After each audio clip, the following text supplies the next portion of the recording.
नमस्कार साथियों, मैं हर्ष गोयल आप सभी का इस कक्षा में स्वागत करता हूं।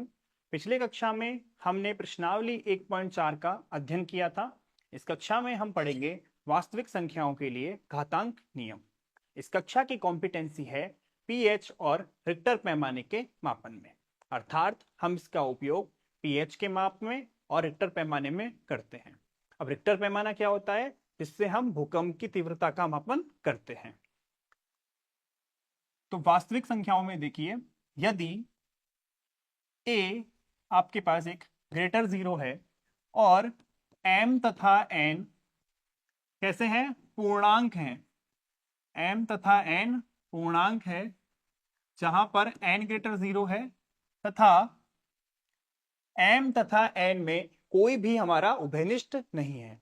मतलब क्या होगा? m तथा n में हमारा कोई भी उभयनिष्ठ नहीं होगा एक के अतिरिक्त। मतलब HCF of m comma n कितना आएगा? सिर्फ 1 आएगा। इन दोनों में एक के अतिरिक्त कोई और उभयनिष्ठ नहीं होगा। तो तब हम a की पावर m बटे n को क्या लिख सकते हैं? तो हम a की पावर m बटे n को लिख सकते हैं क्या? nth रूट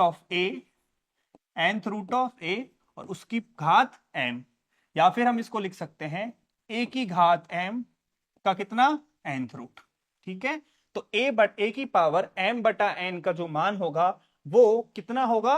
a की nth रूट ऑफ a की पावर m और a की पावर m का nth रूट होगा। ठीक है, दूसरा देखिए, यदि a ग्रेटर जीरो हो, ठीक है, और हमारे पास p तथा q परिमेय संख्याएं हो, क्या हो? p तथा q परिमेय संख्याएं। तो तब देखिए आप, इसमें पहला, यदि आपसे a की घात p और a की घात q को गुणा करने के लिए कहा जाए, क्या कहा जाए? a की घात p और a की घात q को आप आपस में गुणा कीजिए, तो इसका जो मान आता है वो आता है a की घात p प्लस q। देखिए क्या हुआ है, दोनों में आपका आधार क्या है? समान है, a है, ठीक है, और a की घात p है और उसको गुणा करवाया जा रहा है a की घात q से।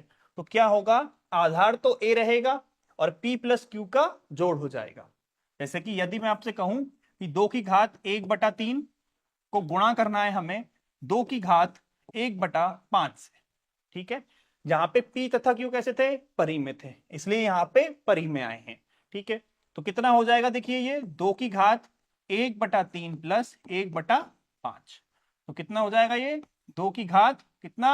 8/15। ठीक है, दूसरा नियम देखिए आप, यदि हम कहें कि a की घात p और इसकी घात q, इसमें क्या बता रहे हैं हम? a की घात p और इस पूरे की घात q, यानी कि घात पे आया है घात, तो जब भी घात पे घात आए तो उसका मान कितना हो जाएगा? घातें आपस में गुणा हो जाएंगी। ठीक है, ये ध्यान रखना, पिछले वाले में हमने जोड़ किया था। क्यों किया था? कि उसमें a की घात p गुणा a की घात q था। ठीक है, जब इस तरह से हो तो घातों को जोड़ते हैं। जब a की घात p और उसकी घात q, देखिए यहां पे जो q है ना, ये a की घात p की घात है, मतलब घात के ऊपर घात। तो जब भी घात के ऊपर घात हो तो उनको आपस में करते हैं गुणा। जैसे 2 की घात 3, इसकी घात मान के चलिए हो गया 1/2, तो इसका मान कितना आ जाएगा? 2 की घात 3/2। हमने क्या किया? 3 और 1/2 को गुणा कर दिया। जैसे एक और आगे देखिए, 2 की घात 3 और क्या हो जाएगा? 2, तो कितना लिखेंगे? देखिए घातें गुणा करनी है तो 2 की घात 6। ठीक है, तो कब घातों को जोड़ना है? जब a की घात p और a की घात q वाली फॉर्म हो तब घातों को जोड़ना है, और जब घात के ऊपर घात हो तो घातों को आपस में गुणा करना है। तीसरा देखिए, इसमें यदि आपके पास a की घात p बटा a की घात q हो, तो इस स्थिति में हम क्या करेंगे? देखिए देखिए हम इसको लिख सकते हैं a की घात p गुणा, तो नीचे से अगर ऊपर लेके जाएंगे तो ये हो जाएगा घात किस में हो जाएगी? ऋणात्मक में हो जाएगी। ठीक है, हर को अगर ऊपर लेके जाते हैं तो घात किस में? ऋणात्मक। और इसको हम कैसे लिख सकते हैं? ये वो हो गया ना, देखो आपका a की घात p गुणा a की घात q, तो घातें हो जाएंगी आपस में जुड़ जाएंगी, तो a की घात p माइनस q, अर्थात a की घात p बटा a की घात q को हम a की घात p माइनस q लिख सकते हैं। ठीक है, तो कितना हो गया? ये a की घात p बटा a की घात q हमने कितना लिख दिया? ए की घात p माइनस क्यू। ठीक है, तो जब भी बटे में होगा तो माइनस होगा और गुणा में होगा तो प्लस होगा। ठीक है, इसमें एक और नियम देखिए चौथा। अब तक हम क्या कर रहे थे, आधार को समान रख रहे थे और घातों को अलग रख रहे थे। इस बार क्या करते हैं, आधार को हम विपरीत कर देते हैं और घाते क्या कर देते हैं, समान कर देते हैं। देखिए ए की घात p और b की घात p और इनका कर रहे हैं हम गुणा। तब क्या होगा, देखिए इसमें आधार अलग है, घाते समान है, तो क्या होगा, आधार आपस में गुणा हो जाएगा और इसकी होल घात p हो जाएगा। ठीक है, जैसे आपके पास 2 की घात 3 आ जाए और 3 की घात 3 आ जाए तो कितना हो जाएगा, 2 गुणा 3 और घात 3, तो 6 की घात 3। ठीक है, यदि आधार अलग घाते समान तो इस तरह से करेंगे। ठीक है, तो हमने 4 अब तक पढ़े हैं। क्या क्या पढ़ा है 4 में, यदि हमारा a ग्रेटर 0 हो और p तथा q हमारे पास परिमेय संख्याएं हो तो क्या कर सकते हैं। देखिए यदि आपके पास a की घात p गुणा a की घात q करे तो उसका मान आएगा a की घात p प्लस q। दूसरे में हमने पढ़ा कि यदि घात पे घात आए, a की घात p की घात q आए तो वो हो जाएगा a की घात p q। उस टाइम पर घात क्या हो जाती है, गुणा हो जाती है। तीसरे में हमने पढ़ा कि यदि a की घात p बटा a की घात q आए तो उसमें क्या होंगे, घाते आपस में माइनस हो जाएंगे, a की घात p माइनस q हो जाएगा।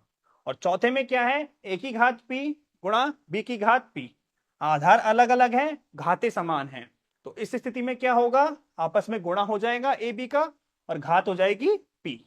ठीक है, देखिए नियम देखिए, पहला है कि यदि आपका a ग्रेटर 0 है, एक वास्तविक संख्या है और m तथा n ऐसे पूर्णांक है कि एक के अतिरिक्त कोई अन्य उभयनिष्ठ गुणनखंड नहीं है।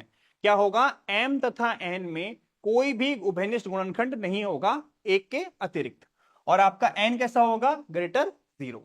तब हम a की घात m बटा n को क्या लिख सकते हैं, nth रूट ऑफ a की घात m और a की घात m का nth रूट।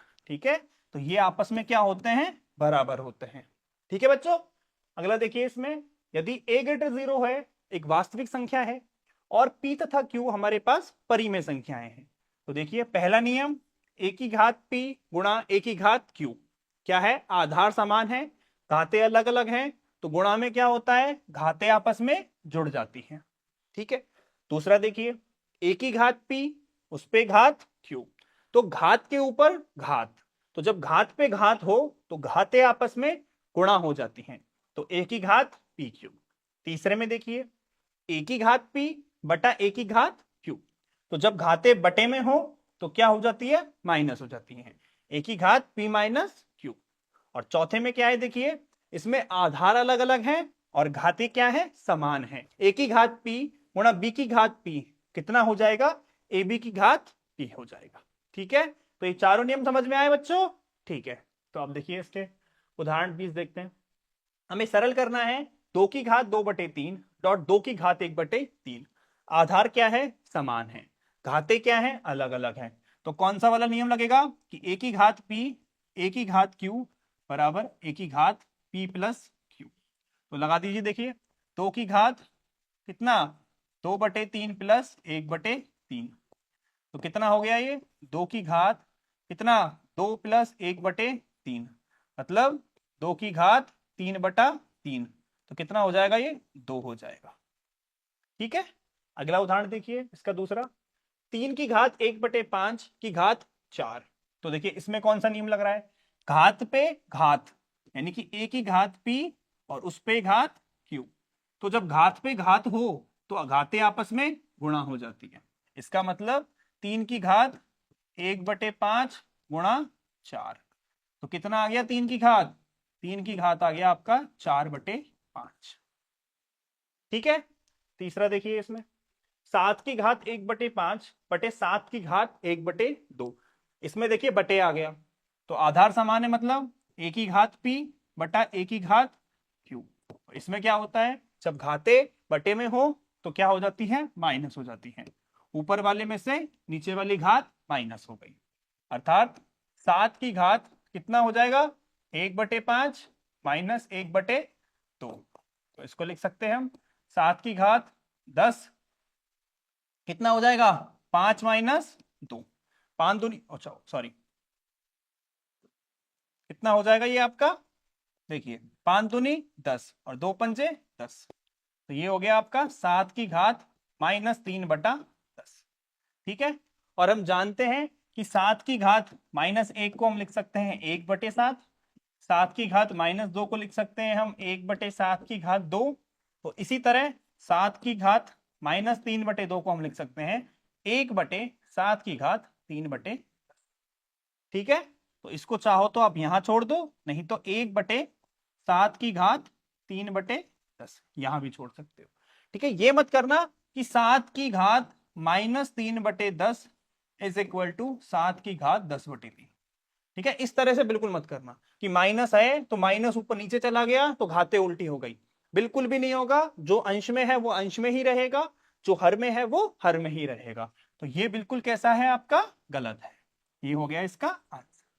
अगला देखें आप, 13 की घात 1/5 और 17 की घात 1/5। तो इसमें क्या पता लग रहा है आपको, देखिए इसमें क्या है, आधार तो अलग अलग है परंतु घातें क्या है, समान है। तो इस स्थिति में क्या होता है, आधार आपस में गुणा हो जाता है और घातें क्या रहती हैं, घातें आपकी सेम पी रहती हैं। तो कितना हो जाएगा ये, 13 गुणा 17 की घात 1/5। अब आपको क्या करना है, 13 और 17 का गुणा करना है। तो 17 एकम 17, 17 दूना 34, 17 ती 51। ठीक है, और 17 और 5 22, तो 221 की घात 1/5। ठीक है, ये हो गया आपका आंसर। अब हम बढ़ने वाले हैं प्रश्नावली 1.5। इसका पहला प्रश्न देखिए, हमें ज्ञात करना है 64 की घात 1/2। ठीक है, तो 64 की घात 1/2, 32 की घात 1/5 और 125 की घात 1/3। तो देखिए पहला इसमें 64 की घात आपको 1/2 ज्ञात करना है। ठीक है, अब 64 की घात 1/2 ज्ञात करना है तो कैसे कर सकते हैं, देखिए अगर हम 64 का गुणनखंड निकालें तो 64 का गुणनखंड निकालो। देखो अभाज्य गुणनखंड हमने पढ़ा है, कितना आएगा देखो, 2, 32 दूना 64, 16, 2 8, 2 4, 2 2 और 1। ठीक है, कितना आया उसका भाज्य गुणनखंड, 2 गुणा 2 गुणा 2 गुणा 2 गुणा 2। इसका मतलब 64 को हम लिख सकते हैं 2 की पावर कितना, 1 2 3 4 5 6। तो 64 को लिखा जा सकता है 2 की पावर 6 और इसकी होल पावर कितनी है, 1/2। ठीक है, 64 को हमने लिख दिया 2 की पावर 6। ठीक है, अभाज्य गुणनखंड तरीके से। तो 2 की घात 6 और उसकी घात कितनी है, 1/2, यानी कि घात पे घात है। और जब घात पे घात हो इसका मतलब कौन सा वाला नियम, घातें आपस में गुणा हो जाएंगी। तो यदि हम घातों को आपस में गुणा करें तो 2 की घात 6 गुणा 1/2, तो कितना आ गया ये आपका, 2 की घात 3, या फिर आप इसको 8 भी लिख सकते हो। तो कितना आया आपका पहले का आंसर, 64 की घात 1/2 का आया आपका कितना, 8। ठीक है, अगला है आपका 32 की घात 1/5। तो अगर आपको 32 की घात 1/5 को करना है तो कैसे करेंगे, देखिए 32 की घात 1/2 5। तो 32 को पहले अभाज्य गुणनखंड विधि से इसको निकालें। तो देखिए 32 को हम लिख सकते हैं कितना, 2 16, 2 8, 2 4, 2 2 2 और 1, यानी कि 2 गुणा 2 गुणा 2 गुणा 2 गुणा 2, यानी कि कितने बार आ रहा है, 2 5 बार आ रहा है। इसका मतलब ये कितना हो गया, 2 की घात 5 हो गया। तो यानी कि 32 को मैं लिख सकता हूं 2 की घात 5 और 1/5। ठीक है, 32 को हमने कितना लिख दिया, 2 गुणा 2 गुणा 2 गुणा 2 गुणा 2, यानी कि 2 की घात 5। ठीक है, तो अब मुझे बताइए अब कौन सा नियम लगेगा इसमें, घात पर घात। और जब घात पर घात हो तो घातें आपस में गुणा हो जाती है। तो जब घात पे घात, घातें आपस में गुणा, तो इसका कितना आ जाएगा, तो 32 की घात 1/5 जो कि 2 की घात 5 की घात 1/5 था, तो घातें आपस में हो जाएंगी गुणा। तो 5 से 5 कट गया और इसका आंसर कितना आ गया, 2 आ गया। ठीक है बच्चों, तीसरा देखिए, तीसरा क्या पूछ रहा है आपसे, 125 की घात 1/3। तो 125 की घात 1/3 निकालेंगे हम। तो सबसे पहले क्या करेंगे, 125 का भाज्य गुणनखंड, देखिए कितना आता है, 5 से करते हैं, 5 दूनी 10, 5 25, फिर 5 से करते हैं, 5 एकम 5। तो हम कितना लिख सकते हैं 125 को, 5 गुणा 5 गुणा 5, कितना लिख सकते हैं हम 125 को? 5 गुणा 5 गुणा 5, मतलब 5 की घात 3। तो ये हो जाएगा आपका 5 की घात 3, ये हो जाएगा आपका 5 की घात 3 और उसकी घात 1/3। तो कौन सा नियम लग गया? ए की घात p की घात q। तो ए की घात पी क्यू, जब भी घात पे घात हो घाते गुणा हो जाएंगे। इसका मतलब 5 की घात 3 गुणा 1/3। तो कितना आंसर आ गया इसका? 5 आंसर आ गया। अगला देखिए आप, दूसरा क्वेश्चन, हमें क्या ज्ञात करना है? 9 की घात 3/2। तो देखिए 9 को भाज्य गुणनखंड विधि से देखो, 9 को हम लिख सकते हैं 3 गुणा 3, मतलब 3 की घात 2 और उसकी घात 3/2। तो वही नियम, यदि घात पर घात हो तो घाते आपस में गुणा हो जाती हैं। तो क्या होगा बच्चों? घाते आपस में गुणा हो जाएंगे। ये हो जाएगा 3 की घात 2 गुणा 3/2, 2 से 2 कैंसिल आउट हो गया और ये 3 की घात 3 हो गया। तो 3 की घात 3 का मान कितना होता है? 3 तिया 9 और 9 तिया 27। तो इसका आंसर आ गया 27। दूसरा देखिए, 32 की घात 2/5। तो 32 को हम कितना लिख सकते हैं? 32 को लिख सकते हैं हम 2 की घात 5। तो बताओ कितना आ जाएगा ये हो जाएगा आपका 2 की घात 5 और उसकी घात 2/5। तो ये किस पे आ गया? घात पर घात। कौन सा नियम लगाएंगे? कि ए की घात p की घात q बराबर ए की घात पी क्यू।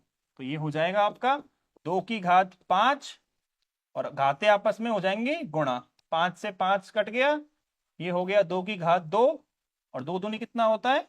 4। ठीक है बच्चों। अगला देखिए, तीसरा, 16 की घात 3/4। आपको 16 की घात 3/4 ज्ञात करना है। तो 16 को कितना लिख सकते हैं? देखो, 2 दूनी 4, 4 दूनी 8, 8 दूनी 16, यानी कि 16 को लिख सकते हैं हम 2 की घात 4 और उस पे घात 3/4। तो घात पर घात हो तो घाते आपस में गुणा हो जाएंगे। 4 से आपका 4 कट गया, 2 की घात 3 आ गया आपका 8। ठीक है। चौथा देखिए, 125 की घात -1/3। ये ध्यान रखना, घात किस में है? माइनस में। और जहां जहां पर घात माइनस में आती है तो क्या होता है? जो संख्या होती है वो हर में चली जाती है, नीचे की तरफ चला जाता है। इसका मतलब 125 की घात -1/3 है, तो ये कितना हो जाएगा? 1/125 की घात कितना? 1/3। ठीक है, क्योंकि ऋणात्मक है, घात अगर ऋणात्मक हो तो संख्या नीचे चली जाती है। इसको लिख सकते हैं हम। अब बताइए 125 को कितना लिख सकते हैं? 125 को लिख सकते हैं 5 गुणा 5 गुणा 5, 5 की घात 3। तो ये आपका कितना आ जाएगा? 5 की घात 3 और उसकी घात 1/3। तो घात पर घात मतलब घाते आपस में गुणा। तो 1/5 की घात 3 गुणा 1/3। तो कितना आंसर आ गया बताओ? 1/5 आ गया। तो ये चीज ध्यान रखनी है कि अगर ऋणात्मक घात हो तो सबसे पहले संख्या नीचे आएगी। ठीक है बच्चों। अगला उदाहरण देखिए, क्वेश्चन सरल करना है हमें। 2 की घात 2/3 गुणा 2 की घात 1/5।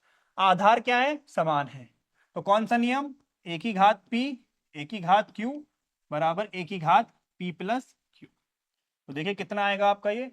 2 की घात 2/3 प्लस 2 की घात 2/3 प्लस 1/5। तो 2 की घात देखिए, 2/3 और 1/5 को जोड़िए, 5 तिया 15, 3 पंजे 15 और 5 दूनी 10 और 5 तिया 15। तो ये कितना हो गया? 2 की घात 13/15। ठीक है। कौन से लगाया हमने नियम? कि भाई ए की घात p को अगर मैं ए की घात q से गुणा करूंगा तो मेरा ए की घात p प्लस q आएगा। ठीक है। अगला देखिए, इसमें आप 1/3 की घात 3 और उसकी पावर 1/7। ठीक है। तो देखिए ये आपका कुछ इस तरह से हो जाएगा, 1/1 की घात 7 बटे 3 की घात 3 और घात 7। अंश व हर में हमने घातों को बांट दिया। अब एक की आप चाहे कितनी घातें लिखें उसका मान एक ही होने वाला है, और ये हो जाएगा आपका 3 की घात 3 और घात 7। हमने पढ़ा है घात पर अगर घात हो तो घाते आपस में गुणा हो जाएंगी। इसका मतलब इसका मान कितना हो जाएगा? 1/3 की घात 3 गुणा 7। तो कितना मान हो गया इसका? 1/3 की घात 21। ठीक है बच्चों, 7 तिया 21, तो 1/3 की घात 21। देखिए अगला 11 की घात 1/2 और 11 की घात 1/4। इसमें क्या है देखो, a की घात p बटा a की घात q, तो कितना होता है ये a की घात p माइनस q। तो कितना हो जाएगा आपका ये 11 की घात p कितना है 1/2, q कितना है 1/4। तो 11 की घात 4, 2 माइनस 1, तो 11 की घात कितना हो गया 1/4। ठीक है, बहुत ही सरल प्रश्न है। बस आपको चार क्या रखने हैं, नियम याद रखने हैं कि भाई चार नियम कौन कौन से हैं। a की घात p और a की घात q बराबर a की घात p प्लस q, पहला तो ये। दूसरा नियम याद रखना है, जब घात पर घात हो तो घात पर घात हो तो कितना a की घात p q। तीसरा नियम आपको ये याद रखना है कि अगर अंश में हो और हर में हो, ठीक है, तो घातें आपस में माइनस हो जाएंगी। और चौथा ये रखना है याद कि अगर आधार बराबर नहीं हो पर क्या हो घातें बराबर हो, आधार अलग अलग हो घातें बराबर हो, तो आधार आपस में गुणा हो जाता है और घात एज इट रहती है। ठीक है, तो कितना आंसर आ गया इसका 11 की घात 1/4 आ गया। ठीक है, अगला देखिए 7 की घात 1/2 और 8 की घात 1/2। इसमें क्या है देखियो, आधार अलग अलग है घातें समान है, मतलब a की घात p और b की घात p, तो ए बी की घात p। तो कितना आ गया इसका आंसर 7 गुणा 8 की घात 1/2, तो 8 7 तो 56, तो 56 की घात 1/2। ठीक है बच्चों, तो यहाँ पे आपकी प्रश्नावली खत्म होती है। अब देखिए हमने इस कक्षा से क्या क्या सीखा। ठीक है, तो हमने सीखा कि वास्तविक संख्याओं के लिए घातांक के नियम क्या क्या होते हैं। हमने 4 घातांक के नियमों को बताया। कौन कौन से नियम बताए हमने, सबसे पहले हमने बताया कि यदि a एक वास्तविक संख्या है जो कि 0 से बड़ी है और p तथा q हमारे पास परिमेय संख्याएं हैं, तो a की घात p और a की घात q को गुणा करने पर आता है a की घात p प्लस q। दूसरा हमने पढ़ा कि जो a की घात p होता है उसका होल घात q करने पर कितना आएगा a की घात pq, अर्थात घात पर घात आने पर घातें आपस में गुणा हो जाती हैं। तीसरा हमने पढ़ा कि जो a की घात p होता है a की घात p बटा a की घात q, अब क्या है अंश में भी घात है और हर में भी घात है, दोनों में आधार क्या है बराबर है, तो घातें क्या हो जाएंगी ऊपर वाले में से नीचे वाला माइनस हो जाएगा। तो इसका मान कितना होगा a की घात p बटा a की घात q बराबर होगा आपका a की घात p माइनस q। और चौथा हमने पढ़ा कि यदि हमारा क्या हो घातें समान हो लेकिन आधार अलग अलग हो, यानी a की घात p और b की घात p बराबर किसके होगा a b की घात p, तो आपस में आधार हो जाता है गुणा और घात रहती है उस पर सेम। ठीक है, फिर हमने पढ़ा घातांक नियम की सहायता से वास्तविक संख्याओं के घातांकीय व्यंजकों का सरलीकरण। फिर हमने उन नियमों की सहायता से काफी प्रश्नों का हल किया। ठीक है बच्चों, तो ये हो गया आपका लर्निंग आउटकम। अब देखिए इसके मूल्यांकन, हमें 81 की घात 1/4 का मान ज्ञात करना है।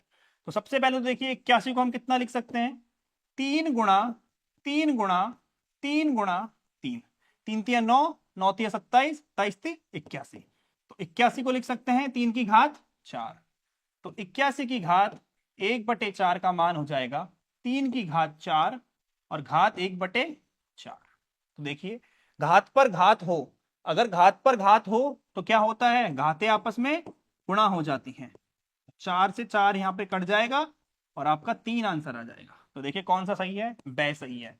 कितना आ रहा है आपका 3 आंसर आ रहा है। ठीक है, अगला प्रश्न देखिए 3 की घात 2/3 और 3 की घात 1/3 का मान क्या है। देखिए 3 की घात 2/3 को गुणा करना है 3 की घात 1/3 से।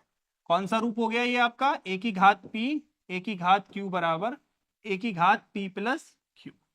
तो देखिए 3 की घात कितना हो जाएगा ये आपका p प्लस q, 2/3 प्लस 1/3, तो 3 की घात कितना आ गया 3/3।